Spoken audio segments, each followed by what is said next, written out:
நாவை பற்றி ஒரு காரியத்தை நாம் வாசிக்க கேட்கிறோம். நாவு இங்க எதற்கு ஒப்பிடப்பட்டிருக்கு அப்படின்னா நெருப்புக்கு ஒப்பிடப்பட்டிருக்கிறது.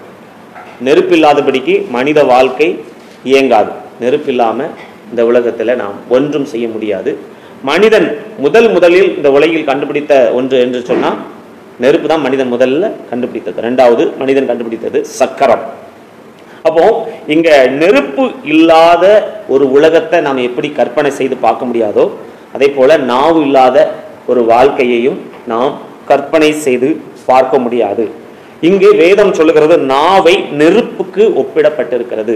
நெருப்பு எப்படி உபயோகமாக இருக்கிறதோ அதே போல நாவும் மனிதனுடைய வாழ்க்கைக்கு உபயோகமாக இருக்கிறது. அதே போல நெருப்பு எவ்வளவு ஆபத்தை விளைவிக்கிறதோ, நெருப்பு எவ்வளவு ஆபத்தையும் எவ்வளவு நாசத்தையும் எவ்வளவு சேதத்தையும் உண்டாக்குகிறதோ அதே போல ஒரு மனிதனுடைய நாவு சரியாக பயன்படுத்தப்படாவிடில், ஒரு மனிதனுடைய நாவு சரியாக உபயோகப்படுத்தப்படாவிடில் அது மிகுந்த ஆபத்தையும் மிகுந்த சேதத்தையும் உண்டு பண்ணும் என்று சொல்லுகிறது என்று வேதம் சொல்லுகிறது. இந்த நாவு சரியாக உபயோகப்படுத்தாவிட்டால் ஆயுள் சக்கரத்தை கொளுத்தி விடுகிறதாயும் நரக அக்னியினால் கொளுத்தப்படுகிறதாயும் இருக்கிறது. அது நம்முடைய ஆயுள் சக்கரத்தை கொளுத்தி அடுத்து அது நம்மை நரகத்துக்கு கொண்டு போய் அங்கேயும் நம்முடைய வாழ்க்கையை அழித்து விடுகிற ஒரு தன்மை உடையதாய் இருக்கிறது. இந்த நாவு சிறிய அவயவமாய் இருக்கிறது. அது சொல்லப்பட்டிருக்கிறது. சிறிய அவயவமாய் இருக்கிறது. ஒரு கப்பல், மிகப்பெரிய கப்பல் எப்படி ஒரு சிறிய சுக்கானால, சின்ன அந்த கப்பலுடைய சுக்கானால திருப்பப்படுகிறது போல ஒரு மனிதனுடைய வாழ்க்கையும் நாவினாலே தான், நாவின் செயல்பாடுகளினால் தான் ஒரு மனிதனுடைய வாழ்க்கை நியமிக்கப்படுகிறது என்று வேதம் சொல்லுகிறது. இங்கே முதலாவது நாவை எப்படி உபயோகப்படுத்த வேண்டும், நம்முடைய நாவை எப்படி உபயோகப்படுத்தப்பட வேண்டும். சங்கீதம் 34:13 படிக்கலாம். சங்கீதம் 34:13 வாசிக்க கேட்போம். சங்கீதம் 34:13 அங்கே சொல்லப்பட்டிருக்கிறது, உன் நாவை பொல்லாப்புக்கும் விலக்கி காத்துக்கொள். உன் நாவை பொல்லாப்புக்கும் உன் உதடுகளை கபட்டு வசனிப்புக்கும் விலக்கி காத்துக்கொள். கபட்டு வசனிப்பு, கபட்டு வசனிப்பு என்றால் தந்திரமாய் பேசுகிற ஒரு நாவு, தந்திரமாய் பேசுகிற நாவு. ஏதேன் தோட்டத்துல சர்ப்பம் தந்திரமாய் என்ன செஞ்சாங்க, ஏவாள் இடத்துல பேசி ஏவாளை வஞ்சித்தது என்று சொல்லி நாம் வாசிக்க கேட்கிறோம். அதே போல இந்த உலகிலே தந்திரமாய் வாழுகிற அநேகர் உண்டு, தந்திரமாய் வாழுகிற அநேகர் உண்டு, தந்திரமாய் பேசுகிற அநேகர் உண்டு, மிகவும் நயமாய் பேசுகிற அநேகர் உண்டு. ஆனால் நம்முடைய நாவு தந்திரமான பேச்சுகளுக்கு விலகி இருக்க வேண்டும். கபட்டு வசனிப்பு என்றால் ஏமாற்று குணம், தந்திரமாய் பேசுகிற பேச்சு, ஏமாற்று குணம், தந்திரமாய் பேசுகிற பேச்சு. சங்கீதம் 41:3 நாம் அதே போல ஒரு வசனத்தை நாம் படிக்க கேட்கிறோம். சங்கீதம் 41:3 சங்கீதம் 141:3 சங்கீதம் 141:3 படிக்க கேட்கலாம். என் வாய்க்கு காவலையும் என் உதடுகளின் வாசலை காத்துக்கொள்ளும். இங்கே தாவீது ஒரு ஜெபம் பண்றார். கர்த்தாவே என் வாய்க்கு காவல் வையும், என் உதடுகளின் வாசல்களை காத்துக்கொள்ளும். நாம தினந்தோறும் செய்ய வேண்டிய ஜெபத்தினுடைய ஒரு பகுதி இதுதான். ஆண்டவரே, என்னுடைய வாயினாலே நான் பாவம் செய்யாதபடி, என் உதடுகளினாலே நான் பாவம் செய்யாதபடி, என்னுடைய நாவினாலே பாவம் செய்து உம்மை துக்கப்படுத்தாதபடிக்கு என்னை காத்துக்கொள்ளும். இங்க தாவீது ஒரு ஜெபம் பண்றார், கர்த்தாவே என் வாய்க்கு காவல் வையும். ஏன்னா அந்த வாய் சரியான காவல் காக்கப்படாவிடில் அது அநேக பிரச்சனைகளை குடும்பங்களிலே உண்டு பண்ணும். அநேக மெதுவான பிரதி உத்தரம் நீதிமொழிகளை வாசிக்கிறோம். மெதுவான பிரதி உத்தரம் சொல்லுகிற ஒரு வாழ்க்கை நம்முடைய வாழ்க்கையில இருக்க வேண்டும். சங்கீதம் 141:3 மிகவும் தெளிவாக சொல்லுகிறது, வாய்க்கு காவல் வையும். 1 பேதுரு 3:10 அப்படிப்பட்ட ஒரு ஆலோசனையை நமக்கு கொடுக்கிறது. பொல்லாப்புக்கு விளக்கும்படி, பொல்லாப்பான காரியங்களை பேசுவதை 1 பேதுரு 3:10 ஜீவனை விரும்பி நல்ல நாட்களை காண வேண்டும் என்று இருக்கிறவன் பொல்லாப்புக்கு தன் நாவையும் கபடத்துக்கு தன் உதடுகளை விலக்கி காத்து பொல்லாப்பை விட்டு நீங்கி அதை பின்தொடர கடவன். அப்போ இங்க வேதம் என்ன சொல்லுகிறது? நாம நல்ல வாழ்க்கை வாழ வேண்டும் என்று விரும்பினால், நம்முடைய ஆசீர்வாதமா நாம வாழணும்னு விரும்பினா, ஜீவனை விரும்பி நல்ல நாட்களை காண வேண்டும் என்று இருக்கிறவர்கள் பொல்லாப்புக்கும் கபட்டுக்கும் நம்முடைய உதட்டை விலக்கி காக்க வேண்டும் என்று சொல்லி வேதம் ஆலோசனை சொல்லுகிறது. பிரசங்கில 5ஆம் அதிகாரம் 6ஆம் வசனத்துல என்ன சொல்றாரு? ஆலயத்துக்கு போகும்போது பாவத்திற்குள்ளாக்க உன் வாய்க்கு இடம் கொடாது. இங்க தெளிவான இதெல்லாம் ஆலோசனை வேதத்துல சொல்லப்படுகிற. ஆலயத்துக்கு போகும்போது நம்முடைய வாயின் நாவை எப்படி உபயோகப்படுத்த, கபட்டு வசனிப்புக்கும் நம்முடைய உதடுகளின் வாசல்களை காவல் காக்கவும் பொல்லாப்புக்கு விளக்கவும் பாவம் செய்ய இடம் கொடுக்க கூடாது. என்ன இடத்துல வாசிக்கிறோம்? சொற்களின் மிகுதியினால் பாவம் இல்லாமல் போகாது. சொற்களின் மிகுதியினால். அப்ப நம்ம ரொம்ப பேசிக்கிட்டே இருந்தோம்னா மிகுதியான பாவம் எல்லாம் உண்டாகும். நீதிமொழிகள்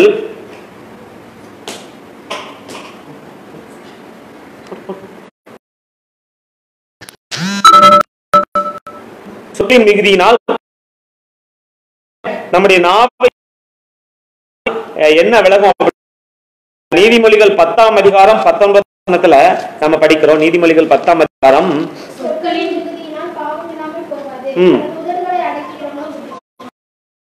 சொற்களின் மிகுதியினால். அதனாலதான் நம்முடைய நாவை சும்மா கட்டுக்கதைகளையோ தேவையில்லாத காரியங்களை பேசிக் கொண்டிருந்தால் நம்முடைய வாய் பாவம் செய்யும். பிரசங்கி 5:6 அந்த காரியம் தான் சொல்லப்பட்டிருக்கிறது. நாவை தவறாக உபயோகப்படுத்தினால், சொற்கள் மிகுதியாய் போனால் பாவம் பெருகும்.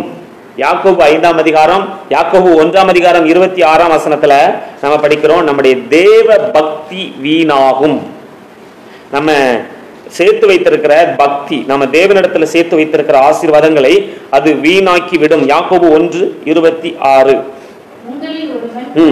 உங்களில் ஒருவன் தன் நாவை அடக்காமல் தன் இருதயத்தை வஞ்சித்து தன்னை தேவ பக்தி உள்ளவன் என்று எண்ணினால் அவனுடைய தேவ பக்தி வீணாயிருக்கும். தேவ பக்தி வீணாயிருக்கும். அப்போ நாவை ஒரு மனிதன் சரியாக பயன்படுத்தாவிடில் அது தேவ பக்தியை வீணாக்கி விடும். தேவ பக்தியை வீணாக்கி விடும். ஆகவே தேவ பிள்ளைகளே, நாம என்ன இடத்துல வாசிக்கிறோம்? மரணமும் ஜீவனும் நாவின் அதிகாரத்தில் இருக்கிறது.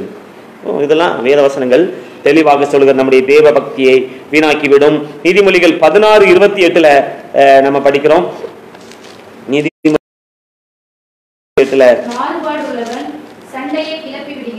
மாறுபாடு உள்ளவன் சண்டையை கிளப்பி விடுகிறான், கோல் சொல்லுகிறவன் பிராண சிநேகிதரையும் பிரித்து விடுகிறான். அடுத்து அந்த கோல் சொல்லுகிற பழக்கம் அனைவருக்கும் இருக்கும். கோல் சொல்லுகிற பழக்கம், இங்க கேட்டு அங்க சொல்றது, அங்க கேட்டு இங்க சொல்ற பழக்கம். என்ன இடத்துல படிக்கிறோம்? 17:9 குற்றத்தை மூடுகிறவன் சிநேகத்தை நாடுகிறான், கேட்டதை சொல்லுகிறவன் பிராண சிநேகிதரை பிரித்து விடுகிறான். ரொம்ப திக் ஃப்ரெண்ட்ஸா இருக்கிறவங்கள, உயிருக்கு உயிரா ஒருத்தரை நேசிக்கிற அந்த நண்பர்கள் கூட இந்த கேட்டதை சொல்லும் போது, கோல் சொல்லும் போது அது மிகுந்த ஆபத்தை உண்டு பண்ணும். என்ன இடத்துல உபாகமம் நினைக்கிறேன், உன் ஜனங்களுக்குள்ளே அங்கும் இங்கும் கோல் சொல்லி திரியாயாக அப்படின்னு சொல்லப்பட்டிருக்கு. கோல் சொல்றது இன்னைக்கு நிறைய குடும்பங்களை பிரிச்சு விடுகிறது. கணவன் மனைவியை பிரிச்சு விடுறது, பிள்ளைகளை பெற்றோரிடத்திலிருந்து பிரித்து விடுகிறது. குடும்பத்தில் அநேக வேண்டாத போராட்டங்களையும் கொண்டு வர்றதுக்கு காரணம் என்னது? நாவு. கேட்டதை சொல்கிறவன் பிராண சிநேகிதரை பிரித்து விடுகிறார். அப்போ கேட்கிற எல்லாத்தையும் அடுத்தவங்க சொல்லணுங்கிறது கிடையாது. என்ன இடத்துல மரியாதை எடுத்து பார்க்கிறோம். மரியாதோ ஆண்டவர் சில காரியங்களை தன் இருதயத்தில் அடக்கி வைத்தால் அப்படி சொல்லப்படுறது. அப்போ அடக்கி வைக்க தெரிய வேண்டும். அடக்கி வைக்க தெரிய. பட்டணத்தை பிடிப்பவனை பார்க்கணும் தன் மனதை அடக்குபவன் முட்டவன். அப்போ உள்ளுக்குள்ள இருக்கிற எல்லாத்தையும் கட்டாயம் ஒருத்தங்கிட்ட சொல்லிதான் ஆகணுங்கிற கட்டாயம் இல்லை. அப்படி எல்லாத்தையும் கேட்டது எல்லாவற்றையும் நம்ம சொல்லுவோமானால் அது நிச்சயமா நம்முடைய குடும்பத்திற்கு ஆசீர்வாதமாக இராது. கேட்டதை சொல்லுகிறவன் பிராண சிநேகிதரை பிரித்து விடுகிறான், கோல் சொல்லுகிறவன் பிராண சிநேகிதரை பிரித்து விடுகிறான். பேலியாளின் மகன் கிண்டி விடுகிறான், எரிகிற அக்கினி போன்றது அவன் உதடுகளில் இருக்கிறது. சிலர் உதடுகள் என்ன இருக்குமா? அக்கினி இருக்கும். அது அங்கிருந்து கேட்டுட்டு நம்ம கிட்ட சொல்லி அது நம்முடைய சமாதானத்தை கெடுத்து விடும். அப்போ இந்த கோல் சொல்லுகிற பழக்கம், கேட்டதை சொல்லுகிற பழக்கம் இல்லாதபடிக்கு எதை சொல்லணும், ஒரு காரியத்தை வாங்கி உள் வாங்கிட்டு எதை வெளியே சொல்லணுமோ அதை தான் நம்ம சொல்லணும். எல்லாவற்றையும் நாம் வெளியே சொல்ற ஒரு பழக்கம் உள்ளவங்களா இருந்தோம் அப்படின்னா நிச்சயமா நம்முடைய குடும்பத்துக்குள்ள கணவன் மனைவியா இருந்தாலும் சரி, பிள்ளைகள் பெற்றோராக இருந்தாலும் சரி, அது மிகுந்த போராட்டத்தையும் மிகுந்த குழப்பத்தையும் மிகுந்த பிரிவினைகளையும் உண்டு பண்ணி விடும். ஆகவே நாவை தவறாக காரியங்கள் என்னன்னா பாவம் பெருகும். என்ன செய்யுமா? பாவம் பெருகும். தேவ பக்தியை வீணாக்கி விடும். அடுத்து பிரிவினைகளை உண்டு பண்ணும். நீதிமொழிகள் 14:23 படிக்கலாம். நீதிமொழிகள் 14:23. சகல பிரயாசத்தினாலும் விரோஜனம் உண்டு, உதடுகளின் பேச்சோ வறுமையை மாத்திரம் தரும். வறுமையை தான் தரும். சும்மா பேசிக்கிட்டே இருந்தா ஒருத்தரை பத்தி இங்க கேட்ட அங்க சொல்ல, அங்க கேட்டுங்க. உதடுகளின் பேச்சோ வறுமை மாத்திரமே தரும். மெதுவான பிரதியுத்தரம் உக்கரத்தை மாற்றும், கடும் சொற்களோ கோபத்தை எழுப்பும். அப்ப இதெல்லாம் சில நமக்கு தெரிஞ்ச ஒரு காரியம் தான். ஆனா நமக்கு ஒரு ஆலோசனையாய் நாவை தவறாக உபயோகப்படுத்துவதனால் நம்ம என்னென்ன பிரச்சனை உண்டாகும். நாவை எப்படி உபயோகிக்க வேண்டும் என்று பார்த்தோம். கபட்டு வசனிக்கு விளக்க வேண்டும், காவல் வைக்க வேண்டும், பொல்லாப்புக்கு விளக்க வேண்டும். அடுத்து நாவை தவறாக உபயோகப்படுத்துவதனால் நம்முடைய பாவம் பெருகும், தேவ பக்தி வீணாகும், பிரிவினைகள் உண்டாகும். அடுத்து ரோமர் 1 அதிகாரம் 30 நீதிமொழிகள் 18:2 நீதிமொழிகள் 18:2 மூடன் ஞானத்தில் பிரியங்கொள்ளாமல் தன் மனதில் உள்ளவைகளை வெளிப்படுத்தவே பிரியப்படுகிறான். அறிவில்லாதவர்கள் என்ன சொல்லுவாங்க? மனசுல உள்ளது எல்லாவற்றையும் வெளியே கொட்டுற ஒரு பழக்கம். வெளியே கொட்டுற, யார்கிட்ட சொல்லணும்னு தெரியாது, என்னதை சொல்லணும்னு தெரியாது, எல்லாவற்றையும் எல்லாரிடமும் சொல்லிவிட்டு நாம் போவோமானால் அதனால நமக்கு மிகுந்த பிரச்சனைகள் உண்டாகும். நாவை சரியாக உபயோகப்படுத்துவதனால் ஏற்படுகிற விளைவுகள். உங்க நாவை சரியா அது நெருப்பு தான். அந்த நெருப்பை ஸ்டவ்லையும் ஸ்டவ்வை பத்தச்சு வச்சா அரிசி அது வெந்து போகும், அது உபயோகமா இருக்கும். அதே நேரத்தில் குடிசையில பத்தச்சு வச்சா அது என்ன செஞ்சிடும்? வீடு எரிந்து போகும். அதே போலதான் இங்க நாவை, உங்களுடைய நாவு நெருப்புக்கு ஒப்பிடப்பட்டிருக்கிறது. இந்த நாவை சரியாக நீங்கள் பயன்படுத்துவீர்களே ஆனால் என்ன பாருங்க. நீதிமொழிகள் 16:24 நீதிமொழிகள் 16:24 இனிய சொற்கள் ஔஷதமாகும். நல்ல வார்த்தை நீங்க பேசுனீங்கன்னா அது தேன் பிடிக்காதவங்க யாரும் இருப்பாங்களா? தேன் பிடிக்காதவங்க யாருமே இருக்க மாட்டாங்க. இனிய சொற்கள் தேன் கூடு போல் ஆத்மாவுக்கு மதுரம், அதாவது நம்முடைய ஆன்மாவுக்கு மதுரமும் எலும்புகளுக்கு ஔஷதம் ஆகும். அது ஒரு மருந்தாம். நல்ல வார்த்தையை சொல்றது என்னதான்? மருந்து. பயப்படாத, கலங்காத, கர்த்தர் கூட இருக்கிறாரு, நீ இந்த பிரச்சனையை தாண்டி வந்துடுவ, இது இதனால ஒண்ணும் இல்லை, இது இவ்வளவுதானே, சரி இது பரவாயில்ல, இதை தாண்டி போயிடலாம், இதுக்காக இப்படிலாம் சோர்ந்து போகக்கூடாது, எலும்பு நீ இன்னும் உற்சாகமா செய்யி அப்படின்னு சொல்லி உற்சாகப்படுத்துகிற வார்த்தைகள். ஸோ நம்ம மோட்டிவேட் பண்ற வார்த்தைகளை நாம பேசுறவங்களா இருந்தா அதுதான் மருந்து. டாக்டர் சொல்லுவாங்க மருந்து பாதி தான், நம்பிக்கை தான் மீதி. அல்லேலூயா. மருந்து பாதி, நம்பிக்கை தான் மீதி. அப்போ அவங்க என்ன சொல்லுவாங்க? காய்ச்சல்லா அப்படியா? அவங்க உற்சாகப்படுத்துற வார்த்தையை தான் டாக்டர். அவங்க உங்களுக்கு ஐயோ இப்படியா, நல்ல டாக்டர் அப்படி பயப்படுத்த மாட்டாங்க. அப்படி இதெல்லாம் சரியாயிரும், இதெல்லாம் சரி பண்ணிடலாம் அப்படின்னா மருத்துவர்கள் பேசுவாங்க. இங்க சொல்லப்பட்டு இருக்கிறது இனிய சொற்கள் தேன் கூடு போல் ஆத்மாவுக்கு மதுரமும் எலும்புகளுக்கும் ஔஷதமாகும். அது எலும்பையே பலப்படுத்துறது, நம்மளை உற்சாகப்படுத்தி ஓடுறதுக்கு அந்த இனிய சொற்கள் உண்டாக பலனை கொடுக்கிறது, ஆபத்திலிருந்து பாதுகாப்பை கொடுக்கிறது. நீதிமொழிகள் 15:1 மெதுவான பிரதி உத்தரம் உக்கரத்தை மாற்றும், கடும் சொற்களோ கோபத்தை எழுப்பும். எவ்வளவு வேகமா ஒருத்தன் பேசினா கூட, எவ்வளவு கோபமா ஒருத்தன் பேசினா கூட, நீங்க அதுக்கு சரியான பதில சரியா நீங்க ஹேண்டில் பண்ணீங்கன்னா கண்ட்ரோலுக்கு கொண்டு வந்துடலாம்.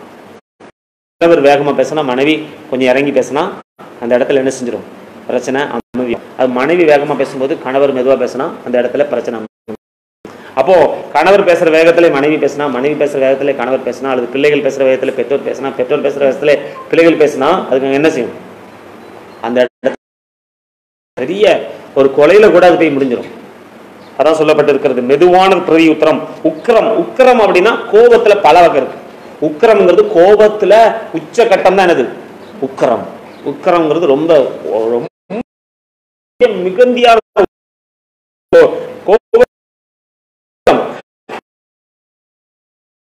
உக்கரத்தை மாற்று. பாருங்க, ஒரு இடத்துல ஒரு நாய் ஒரு முக்கில கத்தும், இந்த முக்கில கத்தும், நாய் ஊழ விட ஆரம்பிச்சிடும். இப்போ அதே போல நாய் கத்துற மாதிரி ஒரு ஆளு தான் நாய் மாதிரி வேகமா கத்துனா குடும்பத்துக்குள்ள இன்னொரு ஆளு மெதுவா பேச கத்துக்கணும்.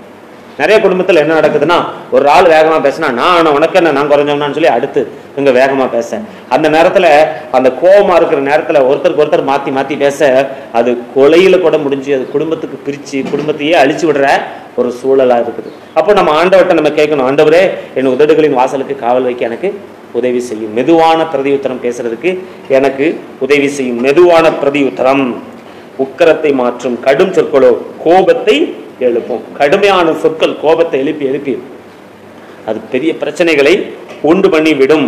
நீதிமொழிகள் 12:18 எல்லாம் நீதிமொழிகள் தான் சொல்லப்பட்டிருக்கு. நீதிமொழிகள் 12:18 பட்டய குத்துக்கள் போல் பேசுகிறவர்களும் உண்டு, ஞானம் உள்ளவர்களுடைய நாவோ ஔஷதம். சிலர் பேசினா அப்படி ஈட்டி எடுத்து கைத்தல் குத்துன மாதிரி ஈட்டி எடுத்து அவங்க பேசுற வார்த்தையே கபடம் நிறைஞ்ச ஒரு வார்த்தை, அடுத்த காயப்படுத்துற வார்த்தையாக இருக்கும். காயப்படுத்துகிற நாவு வந்து பேசுறவங்களா இல்லாதபடிக்கு ஆறுதல் படுத்துகிற சாந்தப்படுத்துகிற ஒரு வார்த்தையை நம்ம பேசுறவங்களா இருக்கணும். ஆண்டவருடைய வாயில கிருபையினுடைய வார்த்தை புறப்படுத்துதான். அப்போ அப்படிப்பட்ட ஒரு சாந்தம் உள்ள பேச்சு பேசுகிற பட்டய குத்துக்கள் போல் பேசுகிறவர்களும் உண்டு, ஞானம் உள்ளவருடைய நாவோ ஔஷதம். ஞானமா ஒருத்தன் பேசுறான் அப்படின்னா அதுவே மருந்து. அதுவே என்னது? ஔஷதம். என்னது? மருந்து. அதுதான் மெடிசன். அப்ப ஞானம் உள்ளவருடைய நாவோ அது ஔஷதம் என்று சொல்லி வேதம் சொல்லுகிறதை நாம் பார்க்கிறோம். நீதிமொழிகள் 24:26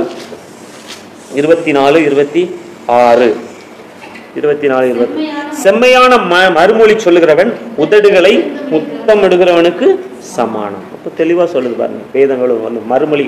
அடுத்து ஏற்ற சமயத்தில் சொல்லப்பட்ட வைக்கப்பட்டுள்ள பொற்பலங்களுக்கு சமானம். இதெல்லாம் நீதிமொழிகள்ல தான் சொல்லப்பட்டிருக்கு. எப்படி வார்த்தைகள் நம்முடைய வாயின் வார்த்தைகள் பேசணும், நாவை சரியா உபயோகப்படுத்தினா ஆபத்தில் இருந்து பாதுகாப்பு, கோபத்தை மாற்றுது. அடுத்து அது என்ன பண்ணுதுன்னா மகிழ்ச்சியை உண்டு பண்ணுது. நீதிமொழிகள் 15:23 நீதிமொழிகள் 15:23 மனுஷனுக்கு தன் வாய்மொழியினால் மகிழ்ச்சி உண்டாகும், ஏற்ற காலத்தில் சொன்ன வார்த்தை எவ்வளவு நல்லது, எவ்வளவு நல்லது. ஏற்ற காலத்தில் சொல்லப்பட்ட வார்த்தை எவ்வளவு நல்லது. நீதிமொழிகள் 12:25 மனுஷனுடைய இருதயத்தில் உள்ள கவலை அதை ஒடுக்கும், நல் வார்த்தையோ அதை மகிழ்ச்சியாக்கும். ஒரு மனுஷனுடைய வாயின் வார்த்தை நல்ல வார்த்தை வந்துச்சு அப்படின்னா அது நல்ல ஒரு வார்த்தை வந்து கவலையை மாற்றும். அப்ப நாவு நெருப்புக்கு ஒப்பிடப்பட்டிருக்கிறது. அப்படி நம்முடைய நாவை எப்படி உபயோகிக்கப்படுத்த படிச்சோம்? கபட்டு வசனிப்புக்கு விளக்க வேண்டும், உதடுகளின் வாசல்களுக்கு காவல் வைக்க வேண்டும், பொல்லாப்புக்கு இடம் கூடாதபடிக்கு காக்க வேண்டும், நாவு பாவம் செய்ய இடம் கொடுக்க கூடாது. அப்ப நாவை சரியா நம்ம உபயோகப்படுத்தினா ஆபத்திலிருந்து ஒரு பாதுகாப்பு, கோபத்தை அது மெதுவான பிரதி உத்தரம் உக்கரத்தை மாற்றும், கடும் சொற்களோ கோபத்தை எழுப்பும். அப்ப நம்முடைய நாவை சரியாக நாவு சரியா பயன்படுத்துகிறவர்களாக நாம வாழ வேண்டும் என்று சொல்லி தேவன் நம்மிடத்துல எதிர்பார்க்கிறார். இன்னைக்கு நிறைய இடத்துல கவலை உள்ளவர்களாக வாழுகிறவர்கள் எத்தனையோ பேர் இருக்காங்க. எத்தனை பேருக்கு கவலை இல்லாத மனுஷன் யாரா இருக்காங்களா? கவலை இல்லாத மனுஷங்க யாருமே இல்லை. மிகுந்த பிரச்சனையிலையும் போராட்டத்தில் இருக்கிற மக்கள் இருக்காங்க. நீங்களும் நானும் என்ன வார்த்தையை பேச, மனிதனுடைய இருதயத்தில் உள்ள கவலையை ஒடுக்கும் நல் வார்த்தையோ அதை மகிழ்ச்சியாக்கும். நல் வார்த்தை சுவிசேஷம்னா என்ன? குட் நியூஸ், நற்செய்தி. அப்போ சுவிசேஷம் சொல்லப்படாத கர்த்தர் கூட இருக்கிறாரு, உன்னை ஆற்றுவார், உன்னை தேற்றுவார், இந்த பிரச்சனையிலிருந்து நீ தாண்டி வர முடியும், இதற்காக இயேசு உனக்காக ஒருவர் இருக்கிறார், உன்னை விசாரிக்க ஒருவர் இருக்கிறார், உன்னை ஆறுதல் படுத்த ஒருவர் இருக்கிறார். உன்னை எளிய வார்த்தைகளால் நல்ல வார்த்தைகள் ஆவியானவருடைய துணையோட ஆவியானவருடைய நிறைவோட நீங்களும் நானும் பேசினால் அது கவலையை எடுத்து அவர்களை புத்துணர்ச்சி ஊட்டுகிற, அவர்களை உயர்த்துகிற, அவர்களை பலப்படுத்துகிற ஒரு காரியம் இருக்கிறது. அடுத்து பாருங்க நீதிமொழிகள் 16 நீதிமொழிகள் 25:11 வாசித்தமா? நீதிமொழிகள் 25:11 ஏற்ற சமயத்தில் சொன்ன வார்த்தை வெள்ளி தட்டில் வைக்கப்பட்டுள்ள பொற்பழங்களுக்கு சமானம். வெள்ளி தட்டை வச்சு அதுல தங்க பழத்தை வச்சா எவ்வளவு அது ஒரு மதிப்பு நிறைஞ்சதோ, அதே போல சரியான நேரத்துல நீங்க சொல்ல ஆலோசனை, ஒரு பிரச்சனையில இருக்கிறவங்களுக்கு, ஒரு போராட்டத்தில் இருக்கிறவங்களுக்கு, ஒரு துக்கத்துல இருக்கிறவங்களுக்கு நீங்க சரியான நேரத்துல சரியான ஆலோசனை கொடுக்கிற வார்த்தை வந்து ஒரு மனிதனுடைய வாழ்க்கையை மாற்றி போட்டுரும். அதான் அது விலை மதிப்பில்லாதது. ஆலோசனைங்கிறது விலை மதிப்பில்லாதது. ஏற்ற சமயத்தில் சொல்லப்பட்டுள்ள வார்த்தை வெள்ளி தட்டில் வைக்கப்பட்டுள்ள பொற்பலங்களுக்கு சமானம். நிறைய சொல்லுவாங்க, நீங்க மாத்திரம் இந்த நேரத்தில் இந்த இதை சொல்லலைன்னா நான் பெரிய சிக்கல்ல மாட்டியிருப்பேன், நீங்க மாத்திரம் இந்த வார்த்தையை சொல்லி நீங்க இதை தெரியப்படுத்தலைன்னா என்ன அவங்க ஏமாத்திருப்பாங்க, இப்படி நிறைய கேள்விப்படுறோம். அப்ப ஏற்ற சமயத்துல அப்ப நம்முடைய நாவின் வார்த்தைகளும் அப்படி இருக்க வேண்டும். நீங்கள் 16:24 நீதிமொழிகள் 16:20 நம்முடைய ஆத்துமாவுக்கு மதுரமும் எலும்புகளுக்கு. அப்ப நம்ம 3 காரியம் பார்த்தோம். நாவை எப்படி உபயோகிக்கப்படுத்த வேண்டும், நாவை உபயோகப்படுத்துவதனால் ஏற்படுகிற சவரா உபயோகப்படுத்துறதுனால் ஏற்படுகிற விளைவுகள், நாவை சரியாக உபயோகப்படுத்துவதனால் ஏற்படுகிற விளைவுகள். இதுக்கு 2 எக்ஸாம்பிள் நம்ம பார்க்கலாம். நாவை சரியாக உபயோகப்படுத்தினது யார்? நியாயாதிபதிகள் 8ஆம் அதிகாரம் 1-3 வசனங்களை நாம் வாசிக்கலாம். நியாயாதிபதிகள் 8:1-3. அப்பொழுது எப்ராயிம் மனுஷர் அவரை நோக்கி, நீ மீதியானியர் மேல் யுத்தம் பண்ண போகிற போது எங்களை அழைப்பிக்கவில்லையே, இப்படி நீ எங்களுக்கு செய்தது என்ன என்று அவனோட பலத்த வாக்குவாதம் பண்ணினார்கள். அதற்கு அவன், நீங்கள் செய்ததற்கு நான் செய்தது எம்மாத்திரம்? அபியேசியரின் திராட்சை பழத்தின் முழு அறுப்பை பார்க்கிலும் எப்ராயிமரின் மீதியான அறுப்பு அதிகம் அல்லவா? தேவன் உங்கள் கையிலே மீதியானியரின் அதிபதியாகிய ஓரபையும் சேபையும் ஒப்பு கொடுத்தாரே, நீங்கள் செய்ததிலும் நான் செய்யக்கூடியது எம்மாத்திரம் என்றான். இந்த வார்த்தையை அவன் சொன்னபோது அவன் மேல் இருந்த அவர்கள் கோபம் மாறிற்று. இப்போ கிதியோன் அந்த எப்ராயிமரை சண்டைக்கு போகும்போது, எப்ராயிமர் தான் அந்த கோத்திரத்தில் லீடர்ஸ், அவங்களை கூட்டிட்டு போகாம கிதியோன் போயிடுறாரு. இதுல அவங்களுக்குள்ள ஒரு தேசத்துக்குள்ளேயே அந்த லீடர்ஸ்குள்ள பெரிய குழப்பம் வருது. அப்போ கிதியோன் சொல்றாரு, நீங்க செஞ்சதை காட்டிலும் நான் செஞ்சது என்ன? நீங்க செஞ்சதை காட்டிலும் நான் செஞ்சது என்ன? நான் ஒன்னும் உங்களை காட்டிலும் ஒரு பெரிய காரியம் ஒன்னும் செய்யலையே அப்படின்னு சொல்லி ஞானமாவும் பேசுறாரு. அந்த இடத்துல கிதியோன் அவங்க பேசுற வேகத்தோடு இவனும் அதே வேகத்தோடு பேசியிருந்தான் என்றால் அந்த இடத்துல பிரிவினை உண்டாயிருக்கும், பெரிய சண்டை உண்டாயிருக்கும், பெரிய குழப்பம் உண்டாயிருந்திருக்க கூடும். ஆனா அந்த இடத்துல கிதியோன் ஞானமா பேசுறாரு. அந்த இடத்துல பாருங்க, அவன் இந்த வார்த்தையை அவன் சொன்ன போது அவன் மேலில் இருந்த அவர்களுடைய கோபம் ஆறிற்று. அப்போ வேதம் நம்மகிட்ட தெளிவா எச்சரிக்குது, நாம என்ன பேசணும்? தெளிவா பேசணும். எவ்வளவு வேகமா வந்தாலும், எவ்வளவு வேகமா ஒரு நபர் பேசினாலும், நீங்க தேவ ஆவியானுடைய துணையோட, ஆவியானுடைய அபிஷேகத்தோட சரியா நல்ல வார்த்தையை நீங்க பேசுனீங்க அப்படின்னா உங்க மேல இருக்கிற கோபம் அப்படியே அமர்ந்துடும். உங்ககிட்ட சண்டை போட்டு உங்களை அடிச்சு துவைச்சு உங்களை நாசப்படுத்தி முடிச்சிடணும்னு சொல்லி நினைக்கிறவங்க கூட உங்க வாயின் வார்த்தையால அப்படியே அமர்த்தி போட முடியும். இங்க கிதியோன் அதான் பண்றாரு, சரியா உபயோகப்படுத்துற சரியான பிரதியுத்தரம் சொன்னதுனால கிதியோன் மேலிருந்த அவர்களுடைய கோபம் ஆறிற்று என்று சொல்லி வேதம் சொல்லுகிறது. தேவ பிள்ளைகளே, கிதியோன் மாதிரி சரியா நம்முடைய குடும்பத்துல நிறைய நேரங்கள் இப்படிப்பட்ட காரியங்கள் வரும். அப்போ சரியா பேசினா நிறைய சிக்கல்களில் இருந்து, நிறைய போராட்டங்களில் இருந்து நாம் தப்ப முடியும். அடுத்து இது நாவை சரியாக உபயோகப்படுத்தின கிதியோன் பார்த்தோம். அடுத்து நாவை தவறாக உபயோகப்படுத்தின ரெகோபோயாம் என்கிற ஒரு மனுஷனை குறித்து பார்க்கலாம். 2 நாளாகமும் 10ஆம் அதிகாரம் உங்களுக்காக நான் வாசிக்கிறேன். 2 நாளாகமும் 10ஆம் அதிகாரம் 13-14 வசனங்கள். 10, 13, 14 வசனங்கள். ராஜாவாகிய ரெகோபோயாம் முதியோர் சொன்ன ஆலோசனையை தள்ளிவிட்டு அவர்களுக்கு கடினமான உத்தரவு கொடுத்தான். வாலிபருடைய ஆலோசனையின்படி அவர்களோட பேசி, என் தகப்பன் உங்கள் நுகத்தை பாரமாக்கினார், நான் அதை அதிக பாரமாக்குவேன். என் தகப்பன் உங்களை சவுக்குகளாலே தண்டித்தார், நான் உங்களை தேள்களாலே தண்டிப்பேன் என்று சொன்னான். ராஜா ஜனங்களுக்கு செவிகொடாமல் போனான். கர்த்தர் சீலோனியனாகிய அகியாவை கொண்டு நேபாத்தின் குமாரனாகிய யெரொபெயாமுக்கு சொன்ன வார்த்தையை உறுதிப்படுத்தும்படி தேவனாலே இப்படி நடந்தது. கீழே படிச்சு பார்த்தோம்னா அப்படியே இந்நாள் வரைக்கும் இருக்கிறது. இஸ்ரவேலர் தாவீதின் வம்சத்தை விட்டு கலகம் பண்ணி பிரிந்து போயிருக்கிறார்கள். அதாவது தாவீது சாலமோனுக்கு பிறகு சாலமோனுடைய மகன் ஆட்சிக்கு வரும்போது அவங்க எல்லாம் சொல்றாங்க, சாலமோன் நிறைய டாக்ஸ் போட்டு நிறைய வரி விதிச்சு ரொம்ப தேசம் எங்களால் அதை கட்ட முடியாத அளவுக்கு ரொம்ப வரி விதிச்சிருக்கிறாரு, எங்களுக்காக கொஞ்சம் அந்த வரியை குறைச்சு கொடுங்க, எங்களால் அதை கட்ட முடியல அப்படின்னு சொல்லி அவங்க ஒரு ரெக்வெஸ்ட் வைக்கிறாங்க. தாவீதின் 10 கோத்திரம் அவங்க ஒரு ரிக்வெஸ்ட் வைக்கிறாங்க. ரிக்வெஸ்ட் போது இவன் என்ன பண்ணிருக்கணும்?